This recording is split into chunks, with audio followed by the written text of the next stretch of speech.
Praise the Lord, praise the Lord, praise the Lord. கர்த்தருடைய பரிசுத்த நாமத்துக்கு மகிமை உண்டாகட்டும். ஆண்டவராகிய இயேசுவின் நாமத்தினாலே உங்களை நான் சீகன்பார்க் பைபிள் இன்ஸ்டிடியூட் வகுப்புகளுக்கு அன்புடன் வரவேற்கிறேன். கர்த்தர் உங்களை ஆசீர்வதிப்பாராக. அருமையான ரைட் ரெவரண்ட் ஐயா, சொன்னப்பன் ஐயா, பாஸ்டர் அம்மா, வந்திருக்கிற தேவ ஊழியர்கள், தேவ பிள்ளைகள் எல்லாருக்கும் உங்களுடைய நன்றியை நான் தெரிவித்துக் கொள்கிறேன். இந்த நாளையில கூட அநேகர் இன்னைக்கு ஊருக்கு போயிருக்காங்க. சிலர்லாம் சொல்லியிருக்காங்க, ஏன்னா எலெக்ஷன்ல நாளைக்கு வெளியூர்ல இருக்கிற ஓட்டு இருக்கிறவங்களாம் வெளியூருக்கு போயிருக்காங்க. எனினும் நீங்க கூடி வந்திருப்பது தேவனுடைய சுத்த கிருபை. ஏன்னா வேதம் சொல்லு, சத்தியத்தை அறிவீர்கள், சத்தியம் உங்களை விடுதலையாக்கும். நீங்க சத்தியத்தை பிரசங்கம் பண்ணா, சத்தியத்தை கேட்டா விடுதலை உண்டாகும் என்று வேதம் சொல்லுது. அல்லேலூயா. பொதுவா விடுதலை எங்க நடக்கும்? சுகமளிக்கும் சுவிசேஷ கூட்டத்துல. பொதுவாக அப்படிதான் நம்ம அற்புத பெருவிழா, சுகமளிக்கும் சுவிசேஷ கூட்டம், அந்த பாஸ்டருக்கு நல்ல வரம் கிரியை செய்யும் அப்படின்னு சொல்லிட்டு நம்ம எதிர்பார்த்து போறது உண்டு. வேதம் அப்படி சொல்ல, நீங்க சத்தியத்தை அறிந்தா சத்தியம் உங்களை விடுதலையாக்கும். இப்ப நான் சைவத்துல கடந்த வாரம், இப்போ போன ஞாயிற்றுக்கிழமைக்கு முதல் ஞாயிற்றுக்கிழமை, சனிக்கிழமை, ஞாயிற்றுக்கிழமை 2 நாள் நான் சேலம் மாவட்டத்தில் 5 கூட்டங்கள் பிரசங்கம் பண்ண கர்த்தர் உதவி செய்தார். அல்லேலூயா. பெரிய சபை ஒன்று அங்கே இருக்கிறது, மிகப்பெரிய சபை. அதில் ஒழுங்கு செய்திருந்தார்கள். அவங்களுக்கு தெரியும், நான் ஒரு பைபிள் டீச்சர் தெரியும். நான் வந்து ஒரு தீர்க்கதரிசி என்று, நான் தீர்க்கதரிசி கிடையாது, ஒரு பைபிள் டீச்சர் தான். தப்பா நினைச்சிட்டு கூப்பிடல. நான் ஒரு அப்போஸ்தலனும் அல்ல, ஒரு என்ன சொல்லலாம், விடுதலை கட்டுகள் உடைக்கிற பிரசங்கியா அப்படின்லாம் இப்போ பேர் வச்சுக்கிறாங்க. அப்படி கிடையாது. ஆனா நான் சத்தியத்தை என்ன பண்ணுவேன், ஓதிட்டேன். கர்த்தர் ஏராளமான ஆட்களை சுகமாக்குறேன். போன் பண்ணி சாட்சி சொல்லிக்கிட்டே இருக்காங்க. அன்னைக்கே நிறைய சாட்சி சொன்னாங்க. 2 நாள் சாட்சிகள் நிறைய சொன்னாங்க. இப்போ ஒரு பாஸ்டர் ஐயா போன் பண்ணி சொல்லிக்கிட்டே இருக்காரு. நான் ஒண்ணுமே செய்யல, சத்தியத்தை போதிச்சேன், அவ்வளவுதான். அநேகருக்கு விடுதலை, மெய்யான விடுதலை, பெரிய பெரிய அற்புதம் நடந்திருக்கிறது. அல்லேலூயா. அதுவும் கடைசியில் பஸ் வந்துட்டு, பஸ் எனக்கு போன் பண்ணி கூப்பிடுறோம், பஸ் வந்து நான் காத்திருக்கோம். சர்ச்சில் இருந்து கொஞ்சம் பக்கத்துல பஸ் ஏறணும், சென்னை வரணும். ஒரு பெரிய கியூ நிற்குது ஜெபிக்கிறதுக்கு, ஒரு பெரிய கியூ. நான் ஒண்ணுமே செய்யல, எல்லாரும் தலையில கை வச்சேன், அவ்வளவுதான். நான் ஜோம் எல்லாருக்கும் ஜோம் பண்ணிட்டுன்னா கிளம்ப முடியாது, பஸ்ஸை விட வேண்டியதுதான். ஆனா என்ன பண்ணேன், ஒரு எண்ணெய் வைத்திருந்தாரு, எண்ணெய் தொட்டு அவ்வளவுதான், ஒரு தலையில கை வச்சு ஒரு ரொம்ப சின்ன ஜோமம். ஆனா கர்த்தர் பெரிய அற்புதங்களை செய்தார். அல்லேலூயா. விடுதலை வேணும்னா சத்தியத்தை அறியணும். தண்டையார் ஏசார்பாடிலே சர்ச் ஆஃப் காட்னு ஒரு பெரிய ஸ்தாபனம் இருக்கு. அங்கே நான், அது ஒரு பழைய ஸ்தாபனம், ஏஜியை விட சிபிஎம் விட பழைய ஸ்தாபனம். இந்தியாவுக்கு முதல் பெண்டகாஸ்ட் சபை அவங்க தான், சர்ச் ஆஃப் காட். ரொம்ப பழைய ஸ்தாபனம், இந்தியா முழுக்க இருக்கு அவங்க சபைகள். முதல்ல நான் கர்த்தர் கிருபையினால அவங்க வந்து இணைய ஒரு பிடிஹெச் வகுப்புகள் அங்கே நடத்துறதுக்கு ஒரு கர்த்தர் எனக்கு ஒரு வாசலை தந்து. அவங்க ஏற்கனவே பைபிள் காலேஜ் வச்சிருக்காங்க, பெரிய பெரிய பைபிள் காலேஜ் நடக்குது அவங்களுக்கு. ஆனா என்ன, அந்த பைபிள் காலேஜில் அந்த பிடிஹெச் பேச்சுலர் தியாலஜியை மாத்திரம் நீங்க கற்றுக் கொடுங்க, உங்க போர்டே கற்றுக் கொடுக்கட்டும், உங்க சிலபஸ் அப்படின்னு சொல்லி எனக்கு ஒரு கர்த்தர் ஒரு வாசலை தந்திருக்க. யாரும் சேர்க்க மாட்டாங்க அவங்க. கர்த்தர் கிருபையா நம்மளை அங்கே கொண்டு போய் விட்டுருக்கிறார். அதுக்காக ஏற்கனவே ஒரு பேட்ச் முடிச்சிட்டோம்.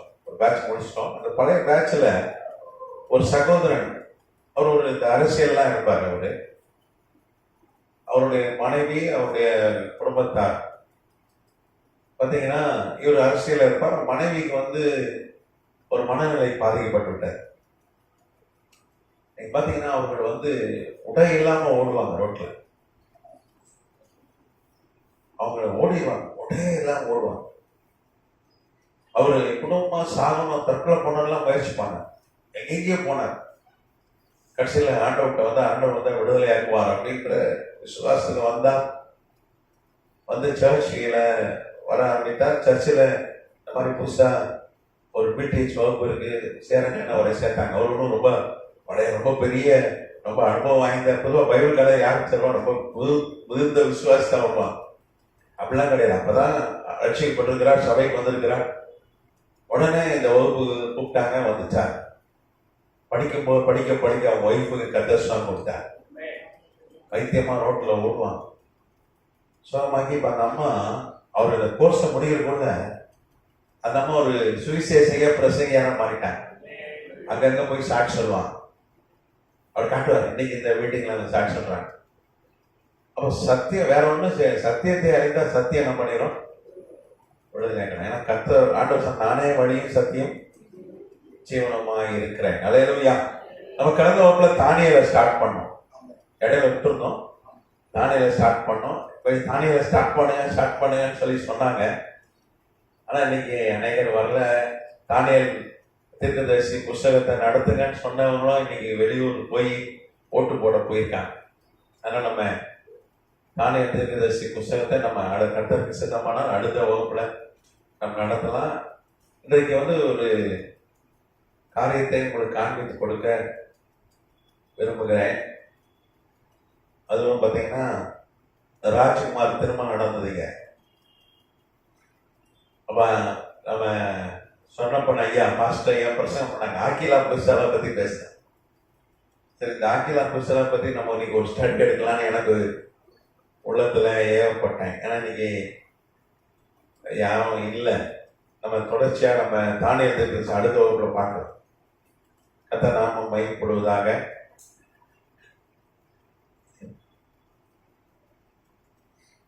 அடிக்கிறது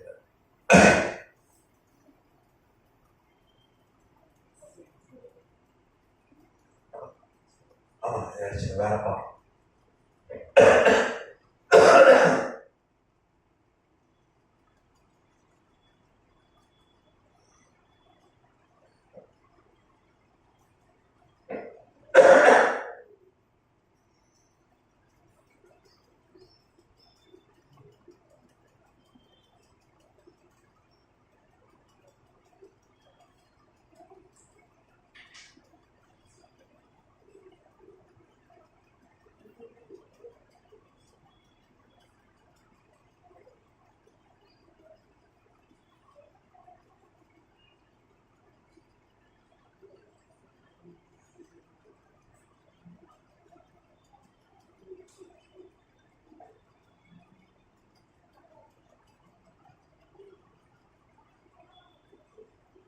இன்னைக்கு ஆக்கில்லா, அதுக்கப்புறம்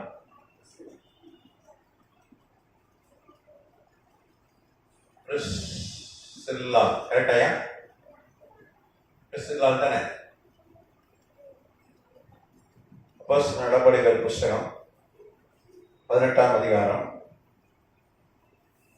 1, 2, 3 ஆகிய வசனங்களை வாசிக்க கேட்போம். பிரிஸ்கில்லா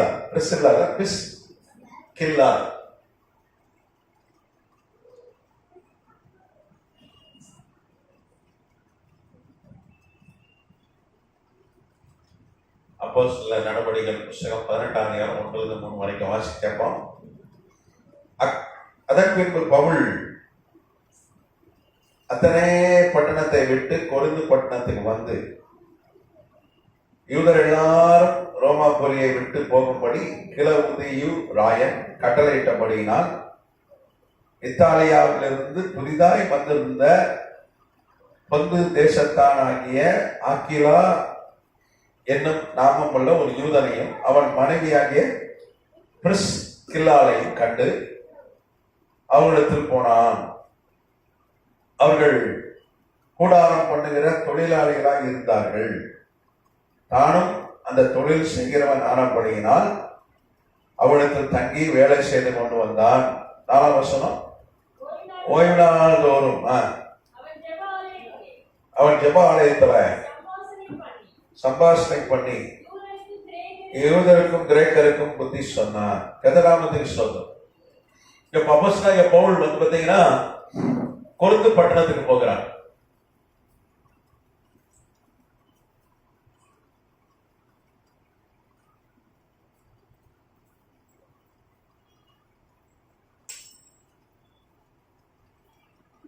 கொரிந்து பட்டணத்துக்கு போறான். கர்த்தர் அவனை ஏவுறார். நீங்க பாத்தீங்கன்னா 50 கிபி. அப்போ கிபினா இங்கிலீஷ்ல ஏடி. அப்ப பவுலுக்கு என்ன வயசு? 44 வயது. அப்போஸ்தல ஊழியருக்கு வந்து 2வது வருஷத்துல முதல் மிஷனரி பிரயாணம். பவுலுடைய இரண்டாம் மிஷனரி பிரயாணம், முதலாம் மிஷனரி பிரயாணம் சொல்லி வேத பண்டிதர் பவுலுடைய பிரயாணங்களை பிரிக்கிறாங்க. முதல் மிஷனரி பிரயாணம் இது. பவுல் என்ன பண்றான்? கொரிந்து போறான்.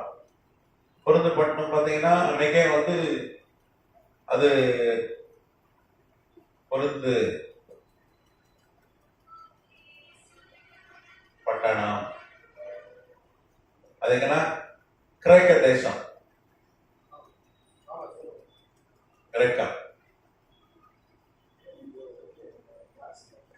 இங்கிலீஷ்ல வந்து இப்ப இன்னைக்கு பேர் கிரீஸ். இங்கிலீஷ்ல வந்து கிரீஸ்.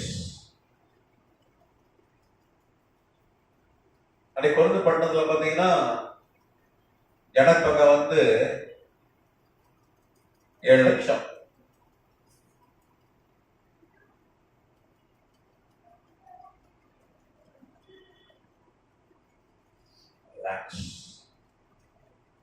பாப்புலேஷன்.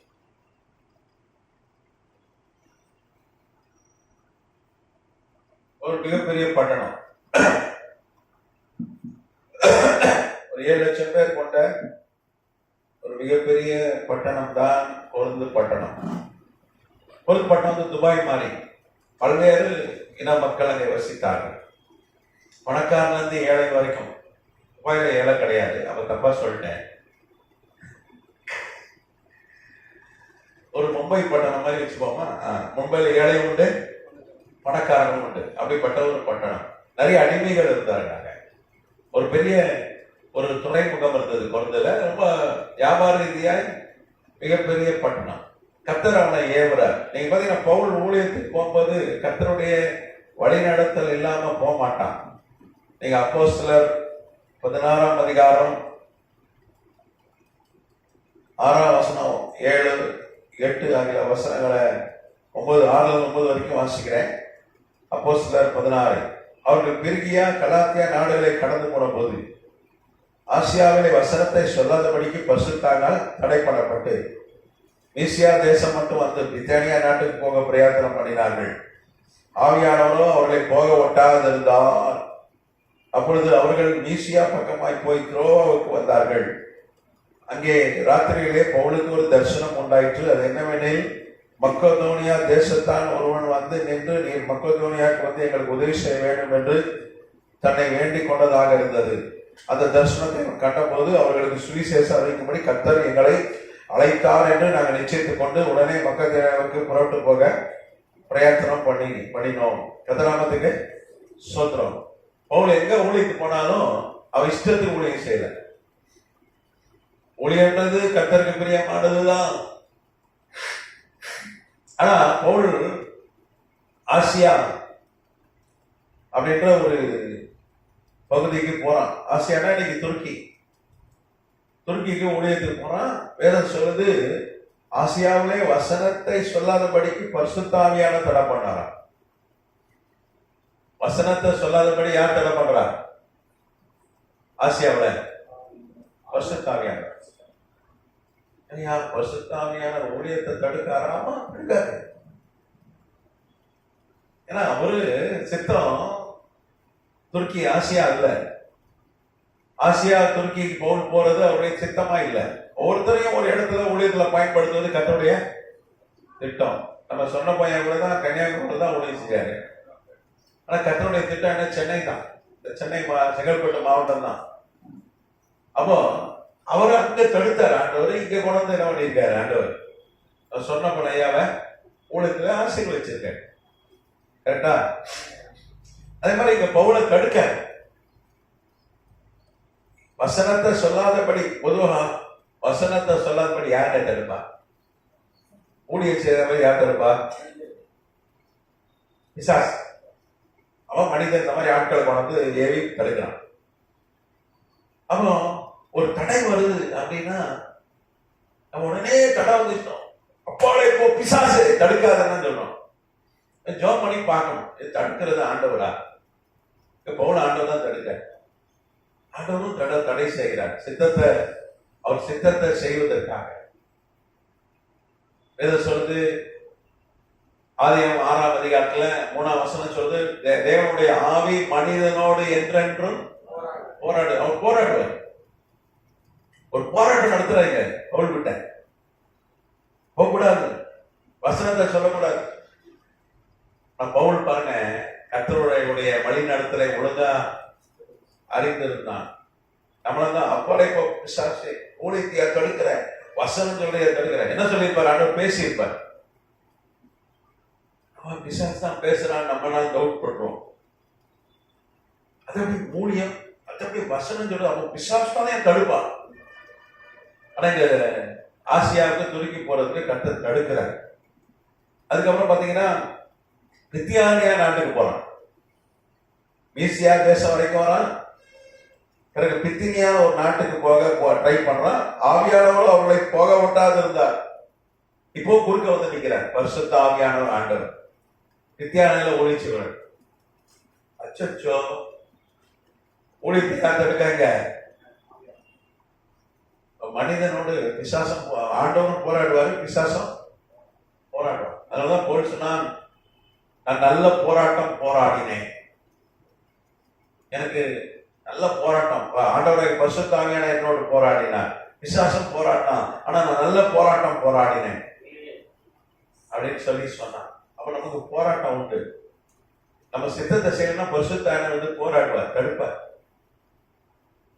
நம்ம எல்லாம் வந்து அப்படியே முடிவு எடுத்துட்டு போறது, அது ஆண்டவருடைய சித்தம்னா தடை செய்வார். அல்லேலூயா.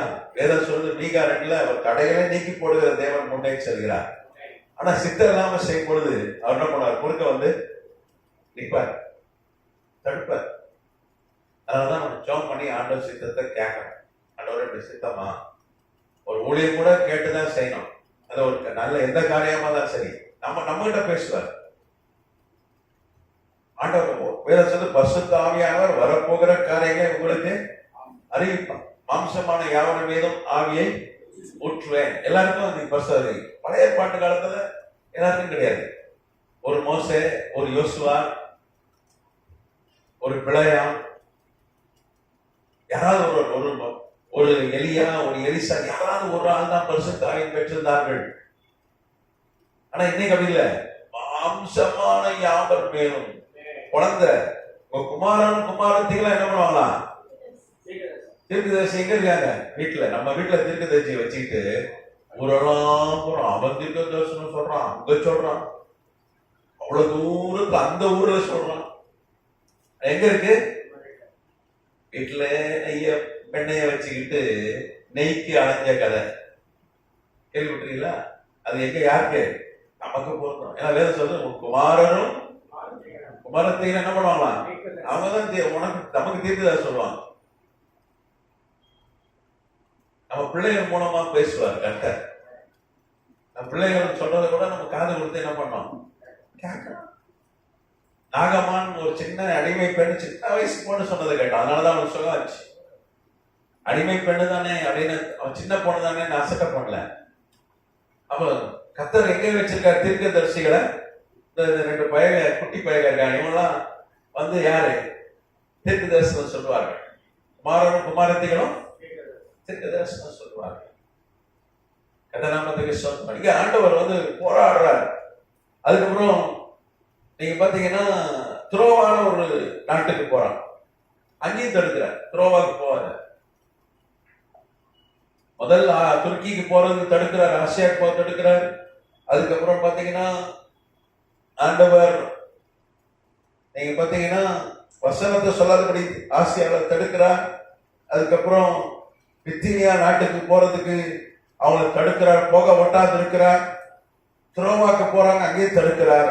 ஆனா துரோவாவில் எப்படி பேசுறார்? ஒரு தரிசனத்தை ஆண்டவர் கொடுக்கிறார். கதநாமத்துக்கு சொந்தரம். அது என்ன வேணில், ஒரு மக்கதோனியா தேசத்தான், ஒரு கிரேக்க தேசத்தான், ஒரு வெள்ளக்காரன். அவன் தரிசனத்துல என்ன சொல்றான், எங்களுக்கு உதவி செய்யுங்க அப்படின்னு கேட்கிறான். ஒரு காட்சியை ஆண்டவர் காட்டுறார். தரிசனத்தை பாத்தீங்கன்னா கண்ணை திறந்ததுக்கு மாதிரி சில காட்சிகள் தெரியும். இல்ல நம்ம கண்ணை மூடி ஜோம் பண்ணும்போது ஒரு கனவு மாதிரி ஒரு காட்சி வரும். அது தரிசனம்ன்றது ரெண்டு. தரிசனம் இல்லாத ஜனங்கள் சீர்கெட்டு தரிசனம்னா அது வேற. வாலிபர்கள் தரிசனம் காண்பார்கள்ன்றது வேற. வாலிபர்கள் தரிசனம் வாழ்க்கை நோக்கம்னு ஒண்ணு இருக்கு, அது வேற. இது தரிசனம்ன்றது அப்பப்போ வழி நடத்துறது, கர்த்தர் காட்டுகிற காட்சிகள். ஒரு தரிசனத்தை காட்டுறாரு, உடனே என்ன பண்றாங்க, மக்கதோனியாவுக்கு போறாங்க. அல்லேலூயா. அப்ப பவுல் எங்கே போனாலும் ஆண்டவரை கேட்டுட்டு ஆண்டவர் சித்தத்தை அறிஞ்சிட்டு தான் என்ன பண்றான், புறப்பட்டு போறான். நம்மள அப்படிதான், எங்க போனாலும் என்ன செஞ்சாலும், ஒரு பொருள் வாங்கினாலும், ஒரு கடைக்கு போறதா இருந்தாலும், இல்ல எங்கேயாவது பிரயாணம் பண்றதா இருந்தாலும், ஆண்டவரை பஸ்ல போகணுமா, ட்ரெயின்ல போகணுமா, பிளேன்ல போகணுமா, எப்படி போகணும், இல்ல ஒரு கார் பிடிச்சி போகணுமா, என்ன சொல்றீங்க, நீங்க கேட்டு போகணும். அப்படிதான் ஆண்டவருடைய சித்தத்தை அறிந்து போனாதான் அவர் நம்ம கூட இருப்பார். அல்லேலூயா. அவர் நம்மோடு போராடுவார். இல்லைன்னா சித்தத்தை செய்யலைன்னா போராட்டம் உண்டு. அல்லேலூயா. அதனால எது செஞ்சாலும் நம்ம இப்பெல்லாம் என்ன பண்றோம், கூகுள்ல இருந்து தேடுறோம் மேப். ஆனா கூகுள் மேப் தப்பா தான் காட்டும். நான் ஆந்திரால ஒரு ஊழியத்துக்கு போனேன், காலாஸ்தி அப்படின்னு ஒரு இடத்துக்கு. இரவுல மேப் போட்டு போனேன் கார்ல. இப்படி போ அப்படி போன்னு கூகுள் சொல்லுமே, அதை கேட்டு போய் கடைசியில பாத்தீங்கன்னா அங்கே சேஷாச்சலம் காடுகள்னு காடு இருக்கு, இந்த செம்மர காடுகள். அங்க ஃபுல்லா யானையா இருக்கும். யானைலாம் ஒரு காரை பார்த்தா முதல்ல கவுத்து தான் போடும். கரெக்டா அங்க கொண்டு போய் விட்டுருச்சு. யார் பேச்சு கேட்டு போனேன், கூகுள் கரெக்டா யானைகிட்ட மிதி வாங்கி சாவு அப்படின்னு போட்டு என்ன பண்ணுது, அது கொண்டு எங்களை கொண்டு நிறுத்துது. இடம் விட்டது, இறங்கினது பார்த்தா ஃபுல் கும்மிருட்டு காடு. ஒரு பெரிய போர்டு வச்சிருக்கான், யானைகள் ஜாக்கிரதை, யானைகள் நடமாடும் பகுதி, வாகனத்தை விட்டு வெளியே வர வேண்டாம் அப்படின்னு ஒரு போர்டு வச்சிருக்கான். ஆஹா, இந்த கூகுளை நம்பினா என்ன ஆகும், நம்ம கூகுளை தான் தேடுவோம். இப்ப ChatGPT ஒண்ணு இருக்கு, அதுல போட்டு கேட்டான். ஒரு எனக்கு தெரிஞ்ச எங்க வீட்டுல வாஷிங் மிஷின் ரிப்பேர் ஆயிடுச்சு. உடனே இதை ரிப்பேர் பண்ணலாமா வேண்டாமான்னு ChatGPT கேட்காங்க. உடனே அது சொல்லி இந்த ரிப்பேர், இதுதான் ரிப்பேர்னு சொல்லுது. உடனே ஆளை கூப்பிடுறாங்க கம்பெனில இருந்து. அவன் சொல்றான், இதுக்கு இவ்வளவு ஆகும், 12,000 ரூபாய் ஆகும், 6,000 ரூபாய் ரிப்பேர் ஆகும், 12,000 புதுசு மாத்திடலாம். என்னன்னு உடனே ChatGPT கேட்கிறாங்க, 6,000 ரூபாய் கொடுத்து பண்ணலாமா வேண்டாமா? உடனே ChatGPT சொல்லுது, நீ புதுசே வாங்கிடு. என்ன பண்ண, புதுசு வாங்கிடு. எப்படி இருக்கான் பாருங்க மனுஷன். கர்த்தருடைய பிள்ளைகள் தான், ஊழியம் செய்யற ஆட்கள் தான் இந்த கூத்து. அவங்க சொல்றாங்க, ChatGPT சொல்லுது புதுசு வாங்கணும், ஏன்னா 6,000 ரூபாய் செலவு பண்ண வேஸ்ட்னு சொல்லுது. அதனால நான் என்ன பண்ண போறேன், 40,000 ரூபாய் வாஷிங் மிஷின் அவங்க வச்சிருக்காங்க, வாஷிங் மிஷின் இன்னைக்கு வாங்க போறேன்னு போறாங்க. நான் என்ன சொன்னேன், கர்த்தர்கிட்ட கேளு, ஆண்டவர்கிட்ட கேளு, ஆண்டவர் என்ன ஆலோசனை சொல்றாரு சரி. கரெக்டா? நம்ம ChatGPT போய் கேட்பான், கூகுள்ல கேட்பான். ஆனா கர்த்தர்கிட்ட கேட்கறதே எல்லார்ட்டையும் ஆலோசனை கேட்பான். எல்லார்ட்டையும் ஆலோசனை கேட்ப நல்லது.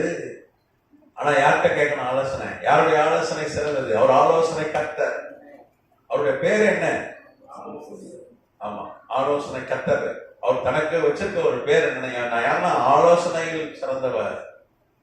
தாவீது சொல்றேன், நான் அவர்கிட்ட ஆண்டவர்கிட்ட கேட்ட ஆலோசனை கணக்கே கிடையாது, அவ்வளவு ஆலோசனை கேட்டிருக்கேன்.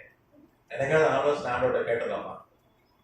நம்ம சொல்லுவோம், எங்க பேசுறாரு, நீ எங்க பேசுற, அவர்கிட்ட ஆலோசனை கேட்டியா? அது பேசுற ஆலோசனை. அவரு கண்ணை வைத்து ஆலோசனை எப்படி சொல்லுவாராம், கண்ணு வைத்து. என்ன அருமையா போட்டிருப்பாங்க. அப்படின்னா பக்கத்துல அப்படியே அவ்வளவு ஆலோசனை சொல்லுவார். அல்லேலூயா. கண்ணை வச்சு நான் உனக்கு என்ன பண்ணுவேன், ஆலோசனை சொல்றேன். பவுல் அப்படிதான் ஆலோசனை கேட்கிறவன். இப்போ அதே மாதிரிதான் மக்கதோனியா போனா கர்த்தர் ஆசீர்வதிச்சார். ஆனா அதே மாதிரிதான் கர்த்தர் பவுல்கிட்ட அத்தனை பட்டணத்துல ஊழியம் செய்யறாங்க. கிரேக்க தேசத்துல இங்கிலீஷ்ல ஏத்தன்ஸ், அத்தனைனா ஏத்தன்ஸ். நீங்க ஒலிம்பிக் விளையாட்டு போட்டிகள்னு ஒரு விளையாட்டு போட்டி நடக்குதா? நம்ம இந்தியாவில இன்னும் வரப்போகுது. ஆனா மற்ற நாடுகள்லாம் நடக்குது. ஏன்னா அது நடத்துறதுக்கு ரொம்ப போட்டி, நிறைய பணம் செலவாகும், நிறைய பெரிய பெரிய ஸ்டேடியம் இருக்கும், நல்ல கட்டமைப்பு இருக்கிற நாடுகளுக்கு தான் அந்த வாய்ப்பு கிடைக்கும். கடைசி ஒலிம்பிக் எங்க நடந்துச்சு? தென்கொரியாவிலையா? நமக்கு ஞாபகம் இல்லை. எங்கப்பா நடந்தது ஒலிம்பிக்கு? 4 வருஷத்துக்கு ஒருக்கா நடக்கும் நினைக்கிறேன் ஒலிம்பிக் விளையாட்டு. சரி, அந்த ஒலிம்பிக் விளையாட்டு ஏத்தியன், அந்த ஏத்தியன் நகரம் தான் கண்டுபிடித்தாரு. முதல்ல அங்கதான் ஆரம்பிக்கப்பட்டது இந்த ஒலிம்பிக் போட்டிகள். அது அங்க ஊழியம் செய்யறான், அங்க சபை ஸ்தாபிக்கிறான். சபை ஸ்தாபிச்சு ஆண்டவர் சொல்றாரு, எப்பா நீ எங்க போ? பொருந்து பட்டணத்துக்கு போ. ஒன்னு ஆண்டவர் கீழ் பணிஞ்சு என்ன பண்றான்? பொருந்து பட்டணத்துக்கு வருகிறான். 50 கிபி, அவனுக்கு அப்ப 44 வயசு. தனியா தான் வரான், கத்தநாமத்துக்கு சோத்திரம். அங்க அவனுக்கு தெரிஞ்சால் யாருமே இல்லை. அந்த ஊர்ல ஊழியத்துக்கு வரான், தெரிஞ்சால் யாருமே இல்ல. பெரிய பட்டணம், 7 லட்சம் பேர் கொண்ட பட்டணம். அப்படியே பார்க்கலாம். அப்போ அங்க கர்த்தர் பாருங்க 2 பேரை வைத்திருக்கிறார். அவங்க பேர் தான் ஆக்கிலா, பிரிஸ்கில்லா. 2 பேர், கணவன் மனைவி 2 பேர் இருக்காங்க. இவங்க கதை சோக கதை. ஒரு வாடகை வீட்டுல உட்காந்து என்ன பண்றாங்க? பேக் தைக்கிறாங்க, கோல்ட் பேக், லெதர் பேக். அவங்க கதை ஒரு சோக கதை. அதுல போட்டிருக்காங்க சோக கதை. என்ன சோக கதை? கிளவுதியு ராஜன், கிளவுதியு ரோம பேரரசன். அவன் என்ன பண்றான்? அவங்க இத்தாலியில ரோம்ல இருக்கிறாங்க. அவங்கள என்ன பண்றாங்க? துரத்தி அடிக்கிறாங்க. அதனால அவங்க என்ன பண்றாங்க? இங்க வந்து பொருந்து பட்டணத்துல அவர்கள் குடியிருக்கிறார்கள். புதிதாய் வந்திருக்கிறாங்க. இங்க என்ன பண்றாங்க? பேக் தச்சு, லெதர் பேக் தச்சு வாடகை வீட்டுல இருந்து என்ன பண்றாங்க? ஊழியம் செய்கிறார்கள். அல்லேலூயா. ஆக்கிலா பிரிஸ்கில்லா பாத்தீங்கன்னா பவுல் வந்து 50 கிபிலே வருகிறான், 44 வயசுல. அவன் வர்றதுக்கு ஜஸ்ட் 1 வருஷத்துக்கு முன்னாடிதான் அவங்க துரத்தி விடப்படுகிறார்கள். எங்கிருந்து துரத்தி விடப்படுகிறார்கள்? ரோம் நகர்ல இருந்து. அவங்களுக்கு சொந்த வீடு இருந்தது. அவங்களுக்கு ஒரு பெரிய 200 பேர் உட்காரக்கூடிய ஒரு சபை இருந்தது. அந்த சபையுடைய நீள அகலம் கூட உங்களுக்கு எழுதி போடுகிறேன்.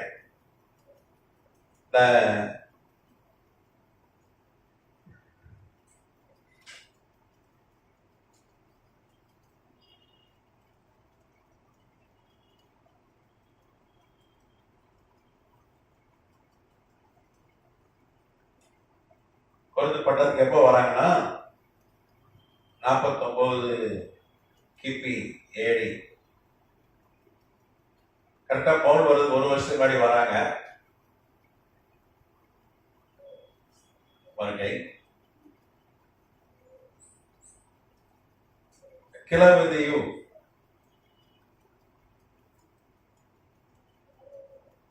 ராயன், ரோம பேரரசர் ராயன் தான் சொல்லுவாங்க. இங்கிலீஷ்ல கிளாடியஸ் சீசர்.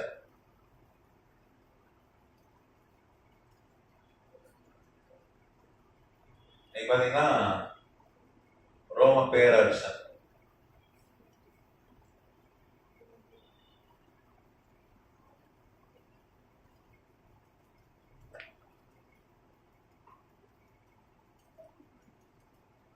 இந்த கிளவுதியு ராயன் கிளாடியஸ் சீசர் என்ன செய்யறான்? திடீர்னு ஒரு உத்தரவு போடுறான். என்ன உத்தரவுனா, தேவனுடைய பிள்ளைகள் யூதர்கள் ரோம் பட்டணத்தை விட்டு உடனே வெளியேறணும் அப்படின்னு ஒரு உத்தரவு போடுறான். கிளாடியஸ் சீசரும் செய்தான். இன்னைக்கு ட்ரம்ப் கிளாடியஸ் உலக பேரரசன். அன்னைக்கு 3 கண்டங்களை ஆண்டான். வைக்கிறதா சட்டம். அவன் என்ன பண்றான்? வந்து திடீர்னு கர்த்தருடைய பிள்ளைகளையும் கிறிஸ்தவர்களையும் யூதர்களையும் என்ன பண்றான்? ரோம் நகரத்தை வெளியே தோன்றான். இன்னைக்கு எப்படி நியூயார்க் பட்டணம் எப்படி இருக்கிறது? அதே மாதிரி அன்னைக்கு ரோம் பட்டணம் எல்லாரும் ஒவ்வொரு காலத்துலயும் ஒரு பட்டணம் ஃபேமஸ் ஆகிருக்கு. நீங்க பாத்தீங்கன்னா லண்டன்ல தான் போய் படிப்பாங்க காலத்துல. மகாத்மா காந்தி அடிகளார் எங்க போனாங்க? லண்டன்ல போய் பாரிஸ்டர் பட்டம் பெற்றான்னு போடணும். எல்லாம் லண்டனுக்கு தான் போவான் படிக்க. அன்னைக்கு அமெரிக்காவுக்கு ஏன் போக மாட்டான்? 1945 பிறகு தான் அமெரிக்கா ஃபேமஸ் ஆச்சு. அதுவும் இந்த 2ஆம் உலக போர் ஆகஸ்ட் 6ஆம் தேதி 9ஆம் தேதி அந்த போர்ல 1945 போர்ல ஏற்கனவே அமெரிக்கா இந்திய விட்டது. 2வது உலக போர். ஜப்பான்காரன் வந்து என்ன பண்ணான்? விமானத்துல வந்து பேர்ல் ஹார்பர், பேர்ல் துறைமுகத்துல வந்து தாக்கினான். அமெரிக்காவுடைய ஏறக்குறைய கப்பல் படையை அழிச்சுட்டான், ஏர்போர்ஸை அழிச்சு போட்டான். ஜப்பான் வந்து அவ்வளவு சக்தி வாய்ந்த நாடா இருந்தது. ஜெர்மனி இருந்தது, ஹிட்லர் தான் அடிச்சு நொறுக்கினான். அமெரிக்காவுக்கு தோல்வி முகாம். அங்கே இங்கிலாந்து தோற்கிறது, எல்லாம் தோத்து கொண்டு இருக்கிறார்கள். ஜெர்மனியும் ஜப்பானும் இத்தாலியும் ஆஸ்திரியாவும் சேர்ந்து உலகத்தை அடிச்சு துவைச்சிட்டு இருந்தான் 2ஆம் உலக போர்ல. அப்பதான் ஓபன் ஹீமர்னு ஒரு வெள்ளக்காரன் அமெரிக்கன் ஒரு பாம் ஒண்ணு கண்டுபிடிச்சான். 1945 ஜூலை 16 ஒரு பாம் ஒண்ணு கண்டுபிடித்து. அது என்ன பாம்பு? நியூக்ளியர் பாம், அணு ஆயுதம் ஒண்ணு கண்டுபிடித்து சோதிச்சாங்க. முதல் உலகத்துக்கு பாம்பை கண்டுபிடித்தது அமெரிக்கா தான். அதுவும் நியூக்ளியர் பாம், அணு ஆயுதத்தை முதல் உலகத்தை கண்டுபிடிச்சது யாரு? அமெரிக்கா தான். அதை எடுத்துட்டு போய் என்ன பண்ணாங்க? செம்ம தோல்விகளுக்கு அடி செம்மடி வைட்டாங்க. நாரா கிறிஸ்தான். ஜப்பான் வந்து அமெரிக்காவை அடிச்சு தோசப்பட்டான். அமெரிக்கா தோத்து விட்டது. வேற வழியில எப்படியாவது ஜெயிக்கணும். என்ன பண்றான்? 6ஆம் தேதி ஹீரோஷிமால, 9ஆம் தேதி நாகசாகி ஜப்பான்ல பாம்பு போடுறான். இந்த பாம்பை எடுத்து போயிட்டு போடலாம் முடியாது, ரிட்டர்ன் வர முடியாது. ஏன்னா பிளேன் அவ்வளவு தூரம் போகாது. போயிட்டு அங்க இருந்து என்ன பண்ணணும்? அங்க போற எவன் ஓடி போறோம் ஒண்ணு சாவு இல்லைன்னா ஜெயில். ஜப்பான்ல மாட்டிப்பான். ஆனா தெரிஞ்சுதான் போனாங்க. மனித வெடிகுண்டு மாதிரி போனாங்க. ஏன்னா இன்னைக்கு இருக்கிற அமெரிக்கா இருக்கிற தொழில்நுட்பம் அன்னைக்கு கிடையாது. இன்னைக்கு எங்க இருந்தாலும் அடிச்சிடும். இன்னைக்கு வளர்ந்துட்டான், அன்னைக்கு கிடையாது. அதனால பிளேன் இருக்கு பாருங்க, அது சீட்டு வரைக்கும் பிச்சு தூக்கி போட்டாங்க. ஏன்னா வெயிட் இருந்தா அவ்வளவு தூரம் பறக்காது. அப்படிதானே? சீட்டு கூட இல்லாம தான் பிளேனை ஓட்டிட்டு போய் பாம்பு போட்டாங்க. அதுவும் ஹீரோஷிமா நாகசாகி. டோக்கியோ தான் தலைநாங்க. அங்க போறதுக்கு இவங்க வசதி இல்லை, அவ்வளவு தூரம் பிளேன் பறக்காது. அதனாலதான் ஹீரோஷிமா நாகசாகி வரைக்கும் தான் இவங்க வண்டி ஓடும். அன்னைக்கு இருந்த பிளேன்லாம் அவ்வளவுதான் வசதி. ஒரு 75 வருஷத்துக்கு முன்னாடி அவ்வளவுதான் தொழில்நுட்பம். 2.5 லட்சம் பேர் செத்து போயிட்டாங்க. எவ்வளவு பேர் செத்தாங்க? 2.5 லட்சம் பேர். ஜப்பான்ல இன்னைக்கு வரைக்கும் புல் போட்டு முளைக்கல. இன்னைக்கு வரைக்கும் ஊமசோட தான் பிள்ளை பிறகு. நேரடியா செத்து போன 2 லட்சம். அதுக்கப்புறம் கேன்சர் வியாதிக்கு பல லட்சம் பேர் செத்துட்டாங்க. அந்த குண்டு போட்டவனதான் உலகமே பாய்ந்தது அமெரிக்கா. இலங்கையில தான், இலங்கை நம்ம ஊழிய இலங்கையிலேயே இருக்கிறது. இலங்கையில மாணவர் படிக்கிறாங்க. நம்மகிட்ட ஆன்லைனே வருவாங்க. 2 மாசத்துக்கு ஒருக்கா போய் அங்க கிளாஸ் எடுக்க போனேன். கதிராமத்திலே சொத்துறோம். அங்கிருந்து நேற்று ஒரு ஊழியக்காரர் பேசுறாரு.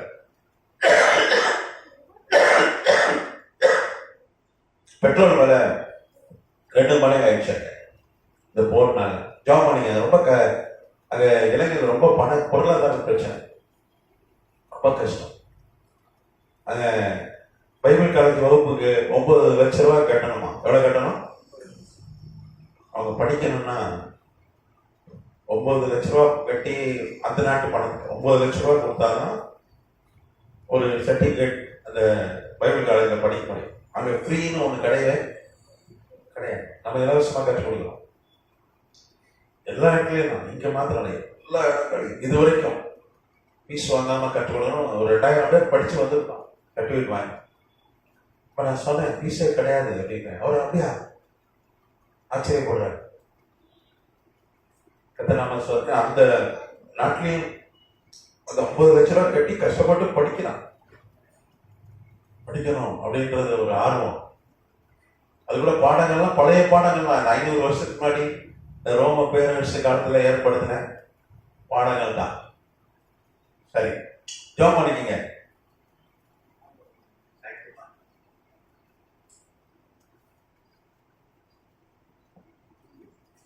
வச்சுட்டேன். பாஸ்போர்ட் தான் இலங்கையை கூட்டு போறவாங்க.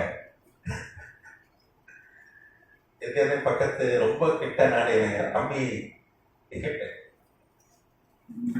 போலாம். நான் தங்க வச்சிருவேன், சாப்பாடு போட்டோம் அவங்களுக்கு. டிக்கெட் பாஸ்போர்ட் கொண்டு வாங்க, டிக்கெட் கிடைக்கணும். மற்றது ஃப்ரீ. சரி, அதே மாதிரி மலேசியா கூட போலாம். நீங்க வந்தீங்கன்னா மலேசியால கூட ஒரு ப்ரோக்ராம். ஆனா நீங்க தான் டிக்கெட் போகணும். இப்பெல்லாம் விலை ஏறி போச்சு டிக்கெட். ஐயா பயங்கரமாகி போச்சு இந்த போறதுனால. ஒருக்கு அப்புறமே இன்னைக்கெல்லாம் 29,000 ரூபாய் டிக்கெட் மதுரைக்கு. டிக்கெட் இன்னைக்கு 5,000 சில ரூபாய்க்கு இருந்தது, அப்புறம் 6,000 சில ரூபாய் இருந்தது. இப்போ எவ்வளவு ஆயிடுச்சுன்னா 29. தாறுமாற ஏறி போச்சு. பஸ் இன்னைக்கு 5,000 ரூபாய் கேட்பான்னு நினைக்கிறேன். ஏன்னா நாளைக்கு எலெக்ஷன்ல மதுரைக்கு பஸ் 3,000 4,000 கேட்பான். சரி, அப்போ நீங்க பாத்தீங்கன்னா இந்த ட்ரம்ப் பண்ண வேலையை தான் கிளாடியஸ் சீசர் ரோம பேரரசர் செஞ்சா. பொல்லாதவன். திடீர்னு அன்னைக்கு ரோம் நகரம் பெரிய நகரம். இன்னைக்கு இருக்க நியூயார்க்கோட 1.5 மடங்கு பெரிய நகரம். இன்னைக்கு எல்லாம் எங்க போக ஆசைப்படுறான்? நியூயார்க் பட்டத்துக்கு போக ஆசைப்படுறான். எங்க கேளுங்க, நீ எந்த நாட்டுக்கு போக ஆசைப்படுற? ஒரு நாடு சொன்னா எல்லாம் என்ன நாடு சொல்றோம்? அமெரிக்கா தான். ஏன்னா ஆப்பிரிக்கான்றானா ஒருத்தரும் சொல்ல மாட்டான். அது எங்க போற? நியூயார்க். ஏன்னா உலகத்தின் வர்த்தக தலைநகரமே நியூயார்க் தான். அது மாதிரி ரோம் தான் இன்னைக்கு உலக தலைநகரம். நியூயார்க்கை விட 1.5 மடங்கு பெரிய நகரம். அந்த நகர்ல ஒரு பெரிய கட்டடத்துல கீழே தோல் கம்பெனி வச்சிருந்தாரு. யாரு? Aquila Priscilla. நல்ல பேக் எல்லாம் தச்சு நிறைய பேருக்கு வேலை கொடுத்து நல்ல வசதி. அதுக்கு மேல ஜப வீடு. இந்த ஜப வீடை கண்டுபிடிச்சிருக்காங்க. அவருடைய ஜப வீடு பாத்தீங்கன்னா அவர் வீட்டை கண்டுபிடிச்சிருக்காங்க ரோம்ல.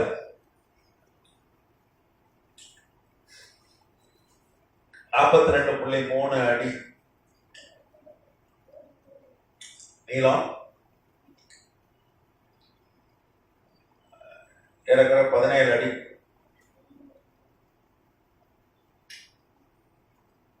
அகலம்.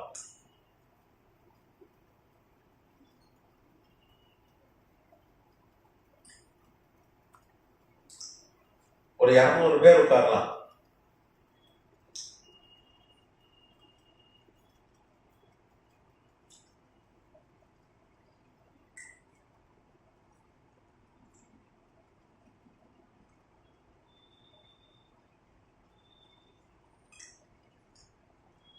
ஆயிரத்தி 1931 அமெரிக்கா மற்றும் பிரிட்டிஷ் கூட்டங்கள், விஞ்ஞானிகள் கூட்டம் கண்டுபிடித்திருக்கிறார். டாக்டர் மர்ஃபின்னு அந்த காலத்துல ஒரு ரேடியோ உண்டு. யாரெல்லாம் கேள்விப்பட்டிருக்கீங்க?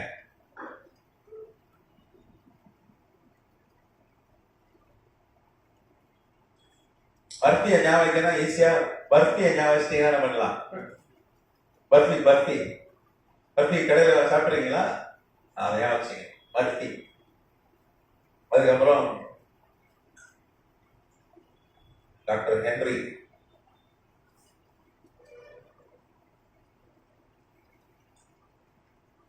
ஈஸியா ஞாபகம் வச்சுக்கலாம்ல.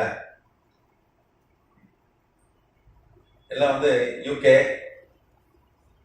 யூகேனா இங்கிலாந்து,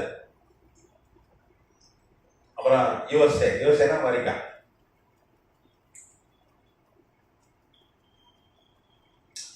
இந்த விஞ்ஞானிகள் தான் கண்டுபிடிச்சிருக்காங்க. இப்ப போனீங்கன்னா அமெரிக்கால 7 யூனிவர்சிட்டி மியூசியம் இருக்கு.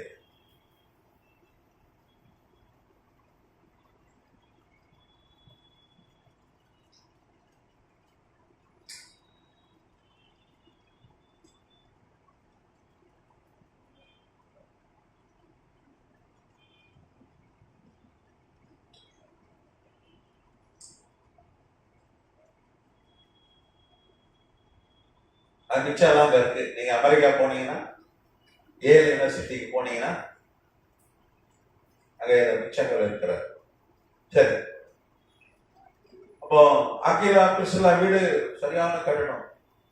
200 பேர் உட்காரக்கூடிய சர்ச்சு. இன்னைக்கு போனீங்கன்னா பார்த்துட்டு வரலாம். அங்க போனீங்கன்னா ரோம் போனீங்கன்னா இருக்கு, பத்திரமா வச்சிருக்காங்க. தொல்லியல் துறை விஞ்ஞானிகள் கண்டுபிடிச்சு வச்சிருக்காங்க. அப்போ சொந்த வீடு இருந்தது, ஒரு சொந்தமா ஒரு தோல் பொருட்கள் தயாரிக்கிற ஒரு ஃபேக்டரி இருந்தது. இப்போ நீங்க ஆம்பூர்லாம் போனீங்கன்னா என்ன பண்ணுவாங்க, நிறைய பேக் தைக்கிற தொழிற்சாலை இருக்கும். ஆம்பூர் போயிருக்கீங்களா? யாரும் போனது இல்லைல்ல. ஆம்பூர் கொஞ்சம் லெதர் குட்ஸ் சீப்பா கிடைக்கும். ஃபுல்லா அங்கதான் தைப்பாங்க. பெரிய மேடு போனாலும் சீப்பா கிடைக்கும். பெரிய மேடுன்னு ஒரு இடம் இருக்கு, தெரியுமா? ரிப்பன் பில்டிங் பக்கத்துல, ஜவஹர்லால் நேரு ஸ்டேடியம் பக்கத்துல. ஆனா அந்த வழியா போற ஒரு நாள் கூட ஒரு லெதர் குட்ஸ் வாங்க, நானும் அடிச்சு பிடிச்சி ஊழியத்துக்கு போவேன். நேற்று கூட அதுலயே தான் போயிட்டு வந்தேன். சொல்லிக்கலாம் அங்க இருக்கு. ஆனா அங்க நின்று ஒரு பெல்ட் கூட வாங்கினது இல்லை. சொல்றேன், அது ரொம்ப சீப்பானா, ரொம்ப சீப்பு. நம்ம இங்க ஊழியத்துக்கு தானே போறோம். நம்ம ரிட்டர்ன் வரும்போது லேட் ஆயிடும். அதுக்குள்ள கடையை மூடிடுவான். அவன் நமக்காக எப்படி காத்து கிடப்பான்? மூடிடுவான். சரி, இங்க ஒரு வசதியான ஒரு வாழ்க்கை, நல்ல வாழ்க்கை ஆக்கிலா பிரிஸ்சில்லாக்கு இருக்குது. அதுவும் உலகத்துறை நகர ரோம்ல இருக்கிறார்கள். சொந்த வீடை கர்த்தர் கொடுத்திருக்கிறார். ஒரு சொந்த சர்ச் இருக்கிறது. 200 பேர் இருக்கிறார்கள் சபையில. ஒரு பெரிய ஃபேக்டரி இருக்கிறது. நிறைய பேர் வேலை செய்யறாங்க. ஆனா திடீர்னு ஒரு நாள் இரவுல ராணுவம் வந்து கதவை கட்டுகிறது. ரோம நாட்டு ராணுவம் வந்து கட்டுது. அரசர் உத்தரவு, நீங்க வெளியே போங்க, எதையும் எடுக்க முடியல. போட்டது அப்படியே போட்டுட்டு துணி கூட எடுக்க விட்டுருக்க மாட்டான். டாக்டர் மோசமா பண்ணியிருப்பான். தனதாரன்னு எடுத்து கொண்டு போய் அவரை வெளியே விட்டாங்க. ஒரு தப்பும் செய்யலாம். ஊழியம் தான் செஞ்சாங்க, உழைச்சிதான் சாப்பிட்டாங்க, ஒரு தப்பும் செய்யல. ஒரு பெரிய துன்பம், பெரிய பாடு வருது, வேற வழி இல்லாம. நீங்க பாத்தீங்கன்னா நம்ம கொருந்துல இருந்து ரோம் நகர்ல இருந்து கொருந்து பட்டணம்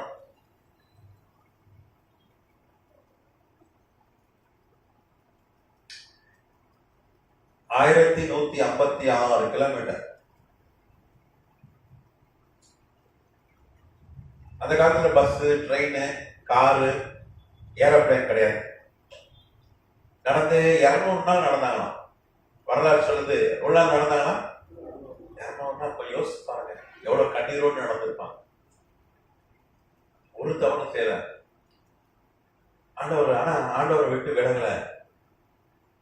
யோபு புஸ்தகம் தான் நம்ம படிக்கணும். யோபு சொன்னா கர்த்தர் கொடுத்தார், கர்த்தர் எடுத்தார். இதுவும் அப்படிதான் அவங்க சொல்லியிருப்பாங்க.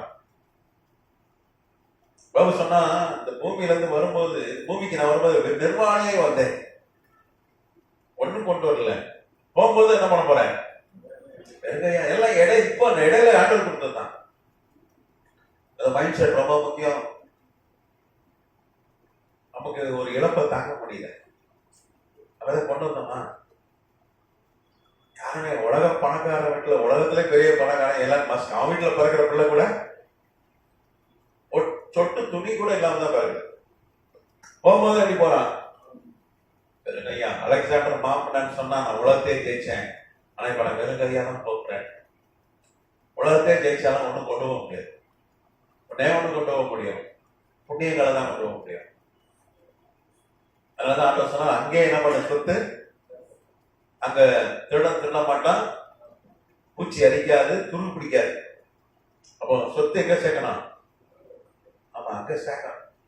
அப்பதான் அங்க நித்தியமாய் வாழ போறோம். நம்ம அதை பத்தி பிறகு ஒரு கிளாஸ் எடுக்கலாம். நாமத்துக்கு சொத்துறோம். அவங்க 200 நாள் எப்படி இருந்திருக்கோம்? கண்ணீரோடு அழுது கடைசியில பொருந்து பட்டணத்துக்கு வந்து சேர்க்கிறாங்க. ஒரு வருஷம் தான் ஆகுது. ஒரு வாடகை வீட்டை எடுத்து, எவ்வளவு கஷ்டம். சொந்த வீட்டுல வாழ்ந்தவங்க வாடகை வீட்டை எடுத்து அங்க உட்கார்ந்து ஒரு கூடாரத்தோல் கூட, அந்த பகுதியில நிறைய தோல் பொருட்களை வந்து உற்பத்தி செய்து என்ன பண்ணுவான், கப்பலை ஏற்றி அனுப்புற ஒரு பட்டணம். வீட்டுல ஒர்க் ஃப்ரம் ஹோம்னு சொல்றாங்க. ஐடி கம்பெனில என்ன சொல்றான்? ஒர்க் ஃப்ரம் ஹோம் சொல்றான். அந்த காலத்துல ஒர்க் ஃப்ரம் ஹோம். நீங்க பாத்தீங்கன்னா, நீங்க திருநெல்வேலி எல்லாம் போனீங்கன்னா வீட்டுல பீடி சொல்லுவான். இந்த முக்கூடல், ஆலங்குளம் அங்கெல்லாம் போயிட்டீங்கன்னா அங்க என்ன பண்ணுவாங்க, வீட்டுல வேடி சுத்துவான். நீங்க கோவில்பட்டி போனீங்கன்னா திருநெல்வேலியில தீப்பெட்டி சுத்துவான் வீட்டுல. சிவகாசி போனீங்கன்னா பட்டாசு சுத்துவான் வீட்டுல இருந்துட்டு. கூட வெடிச்சு 25 பேர் செத்து போயிட்டாங்க. ரொம்ப கொடுமை. ஜோம் பண்ண அந்த மக்கள் பாவம், ரொம்ப பரிதாபம். அதே மாதிரி வீட்டுல இருந்து பேக் தைக்கிறாங்க. யாரு ஒரு ஃபேக்டரி வச்சிருந்தார், ஆக்கிலாவும் செல்லாவும். வேதம் சொல்லுது, நீங்க அப்போஸ்தலர் நடவடிக்கை புத்தகம் 18 எவ்வளவு அழகா சொல்லுது பாருங்க. அவர்கள் 2ஆம் வசனம், அங்கே அவன் மனைவி ஆக்கிலா என்னும் நாமுள்ள ஒரு யூதனையும் அவன் மனைவி ஆகிய பிரிஸ்கில்லாய் அங்கே காட்டு அவர்களிடத்தில் போனான். அவர்கள் கூடாரம் பண்ணுகிற தொழிலாளிகளாய் இருந்தார்கள். தானும் அந்த தொழில் செய்கிறவன் ஆனபடியால் அவரிடத்தில் தங்கி வேலை செய்து கொண்டு வந்தான். கூடாரம் செய்யற தொழில் இல்ல. நீங்க இப்ப கிரேக்க பைபிள் வாசிச்சீங்கன்னா அதான் கிரேக்க மொழியில் தான் எழுதப்பட்டது. அப்போஸ்தலர் நடவடிக்கை புத்தகம். காட்டேஜ் இண்டஸ்ட்ரி, அந்த ஊர்ல என்ன கூடார தொழில வீட்டுல செய்யற அதை செஞ்சான். அது பேக் தைக்கிறதுல பவுலும் கெட்டிக்காரன். பவுலும் அந்த வேலையை செய்கிறேன். அப்போ அங்கங்க போய் பேக தச்சு வேலை செஞ்சுதான் என்ன பண்ணான். அதுல வர வருமானத்துல சாப்பிட்டு ஊழியம் செய்தான். ஆனா பவுல் பெரிய பணக்காரன். அவங்க அப்பா துருக்கி சிசிலியாவுடைய அரசர். அவங்க அப்பா லிகேட், தேசாதிபதி. நீங்க பாத்தீங்கன்னா பிலாத்தை விட ஏறதை விட ஒரு 5 மடங்கு 6 மடங்கு பெரிய அரசர் அவங்க அப்பா. ரோம பேரரசுக்கு அடுத்த பதவியில் இருக்கிறவர். அதனாலதான் அவன் சொல்றான், சேனாதிபதி இஸ்ரேலுடைய ரோம சேனாதிபதியை பார்த்து சொல்றான், நான் ரோமன் பிறக்கும் போது என்ன பண்ணேன், நான் அந்த ஸ்லாக்கியத்துல பிறந்தேன்னு சொல்றான். ரோம பிரதை என்று சொல்கிறான். ஆனா அந்த சேனாதிபதி இஸ்ரேலுக்கே தளபதி, மிகப்பெரிய பதவி. ஒரு நாட்டுடைய ராணுவத்துக்கே தளபதி. சொல்றான், வெள்ளக்காரன் 6 அடி உயரம். அவன் சொல்றான், அவன் பேர் கிளவதியோ லீசியா. அவன் பேரு கிளாடியஸ் லீசியா. அவன் பேர் சொல்றான், நான் நிறைய பணம் செலவு பண்ணி ரோம பிரஜை என்கிற அந்தஸ்தை பெற்றேன்றான். வரலாற்று ஆசிரியர்கள், பொருளாதார நிபுணர் சொல்றாங்க, இன்னைக்கு அப்படி ஒரு ரோம பிரஜை அந்தஸ்தை பெற 150 கோடி ஆகும். எவ்வளவு ஆகுமா? நீங்க ஏதோ பாஸ்போர்ட் வாங்குற மாதிரி, ஒரு ஆதார் அட்டை வாங்குற மாதிரி இல்ல. ரோம பிரஜை ரோம் தேசத்துல பாராளுமன்றத்தை கூட்டி, அங்க ஒரு பாராளுமன்றம் இருந்தது அன்னைக்கு ரோம சாம்ராஜ்யத்துல. ஒரு 600 உறுப்பினர்கள் இருந்தார்கள். அந்த பாராளுமன்றத்துக்கு பேர் செனட். அந்த பாராளுமன்ற உறுப்பினர்கள் பேர் செனட்டர்கள். அமெரிக்காவில் செனட் இருக்கு. அந்த செனட்டுக்கு எங்க இருக்கிறது? அமெரிக்கா பாராளுமன்ற பேர் செனட். அன்னைக்கு ரோம்ல தான் இருந்தது. அப்ப அவங்க 600 பேர்ல 301 பேர் யாருக்கு ஓட்டு போடுறாங்களோ அவங்க தான் என்ன பண்ணுவாங்க, ரோம பிரதியா நியமிப்பாங்க. அதாவது இன்னைக்கு ராஜ்யசபா உறுப்பினர் பதவி கிடைக்கிற மாதிரி ராஜ்யசபா எம்பின்வாங்க. ஒரு 240 245 ராஜ்யசபா உறுப்பினர் இந்த தேசத்துல உண்டு. இந்த பதவி கிடைக்கிறது ரொம்ப கஷ்டம். எம்பி கூட 543 எம்பி இருக்கு. ஆனா இது அதோட பாதி கூட இல்லை. இந்த பதவி கிடைக்க ரொம்ப கஷ்டம். ராஜ்யசபா உறுப்பினர் என்று சொல்வார்கள். எல்லாம் ஓட்டு போட்டு தான் தேர்ந்தெடுப்பாங்க. அந்த மாதிரி ஒரு அந்தஸ்து தான் ரோம பிரஜை. அவங்க என்ன பண்ணலாம், யாரையும் கொலை செய்யலாம். அவங்களுக்கு தண்டனை கிடையாது. அவங்க இந்த பர்பிள், இந்த பிஷப் மாரெல்லாம் போடுறாங்க, அந்த கலர் ட்ரெஸ் அவங்க தான் போடணும். வேற யாரும் போட முடியாது. போட்டா ஜெயிலு. ரோம பிரஜை மாத்திரம் தான் போட முடியும். அது மாதிரி நிறைய அதிகாரம். எங்கேயோ போலாம், எந்த நாட்டு கப்பலையும் போலாம், எங்கேயோ போலாம். ரோம பேரரசு ஆட்சி எங்கேயோ வரலாம், என்ன வேணா செய்யலாம். பயங்கர பவர். ஒரு மத்திய அமைச்சர் மாதிரி வச்சுங்களேன், அந்த மாதிரி ஒரு பவர்ஃபுல்லான போஸ்ட். பவுல் அப்படி அவங்க அப்பா அரசர் என்பதனால அவன் பிறக்கும் போதே என்ன பண்ணான், அந்த அந்தஸ்துல பிறந்தான். அது மாத்திரம் இல்ல, அவனை யூதர்கள் கைது செய்கிறார்கள் சுவிசேஷத்து நிமித்தம். அப்போ பெலிக்ஸ் என்கிற தேசாதிபதி, சிறிய தேசாதிபதி, அவன்கிட்ட லஞ்சம் கேட்டான் 2 வருஷம். பெலிக்ஸ் பாத்தீங்கன்னா சிரியா, எகிப்து, இஸ்ரேலு, லெபனான், ஜோர்டான் 5 நாட்டுக்கு ராஜா. சாதாரண கிடையாது. அவன் பவுல் என்ன சொல்றான், வரலாற்று ஆசிரியர், நீங்க பவுலுடைய வரலாறு ஹிப்போலிட்டஸ், நைசிபோரஸ், அதுக்கப்புறம் டெர்டூலியன் போன்ற வரலாற்று ஆசிரியர் எழுதியிருக்கிறாங்க. நான் இதை பதிவு செய்யறேங்க.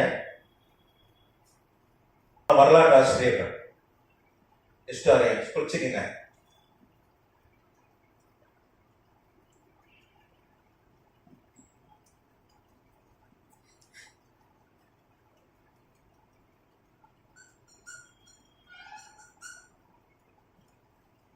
எழுதுறாங்க.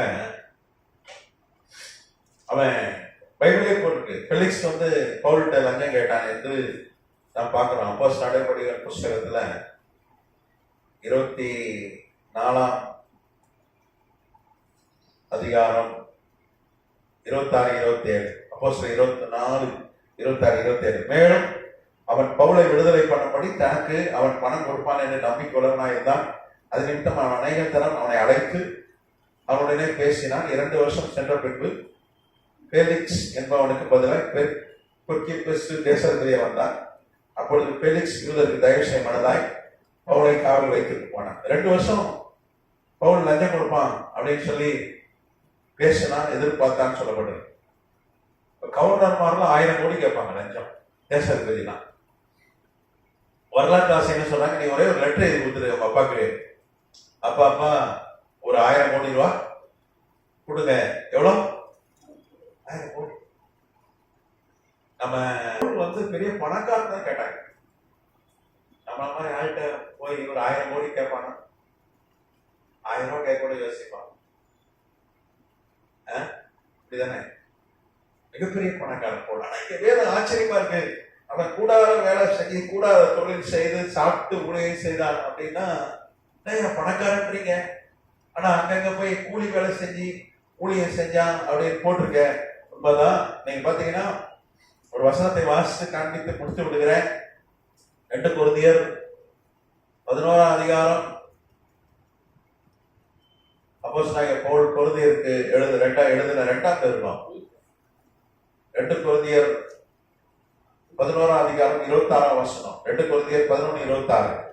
அநேக தரம் பிரயாணம் பண்ணினேன், ஆறுகளால் வந்த மோசங்களிலும் கல்லரால் வந்த மோசங்களிலும்.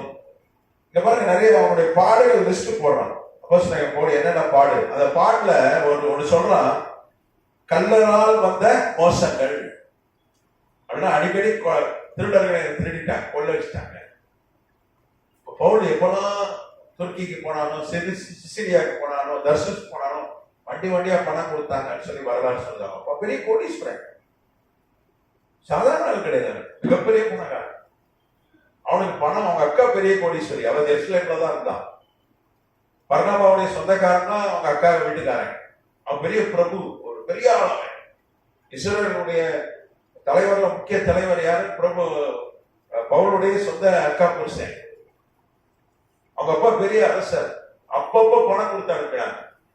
ஆனா ஆண்டவர் பார்த்தார், இந்த பணத்தை வச்சுட்டு பவுல் ஊழியம் செய்யறது வேலைக்கு ஆகாது, கொள்ளைக்காரனை அடிச்சார் ஆண்டவர்.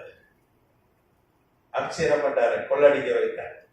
அனுமதிச்சார். நீங்க பைபிளை பாருங்க, யாருக்கும் கொள்ளடிக்கலாம் அவனை தவிர. அவன்கிட்ட ஏராளமான பணம். ஏன்னா வேலை சொல்றது பணத்தினால இல்ல, பராக்கிரமத்தினால இல்ல, தேவனுடைய ஆவியினால. பணத்தை வச்சுட்டு ஊழியமும் செய்ய முடியாது. நம்ம நினைச்சிட்டோம் பணத்தை நல்லா செஞ்சுக்கலாம், பணம் தான் நல்லா தொழில் பண்ணிடலாம், பணம் தான் நல்லா ஆயிடலாம். தேவனுடைய ஆவினால்தான். பணத்தை வச்சுட்டு வாழ முடியாது. பணம் தேவைதான். ஆனா பணத்தை எல்லாம் சார்ஜ் செய்யலாம்னா ரொம்ப கஷ்டம். அதனாலதான் பவுல் வந்து பணத்தை தான் முடியல. இன்னைக்கு இருக்க மாதிரி ஜிபே எல்லாம் கிடையாது. இன்னைக்கு மாதிரி தான் பவுல் என்ன பண்ணுவார், அப்பா கொள்ள வச்சுட்டு அப்பா என்ன காசு தராத என்ன பண்ண ஜிபே அனுப்புவானோ அவங்க அப்பா ஜிபே அனுப்பிடுவாரு. அன்னைக்கு ஜிபேவும் கிடையாது, ஒரு மண்ணும் கிடையாது. கரெக்டா? அதனால வேற வழியில பேக் தை கொடுத்து பட்டதுல பேக் தைச்சு கூடார வேலை செஞ்சுதான் ஆக்கிலா பிரிஸ்டில்லா பவுல் ஊழியம் செய்தார்கள். அல்லேலூயா. டைம் ஆச்சு, நான் முடிச்சிடுறேன். ஆக்கிலா பிரிஸ்டில்லா வரலாறு அடுத்த வகுப்புல நம்ம கத்திருக்கிறதுனால தொடருவோம். பாருங்க, பணம் இருந்துட்டா நம்ம எல்லாம் செய்யலாம் நினைக்கலாம். தேவனுடைய ஆவியினாலதான், தேவனுடைய ஆவியானவரால எல்லாம் சரியா? ரைட். இந்த கேள்வி தான் கேளுங்க. எப்போ மேல படிங்க, இது படிங்க. 62 வயசு.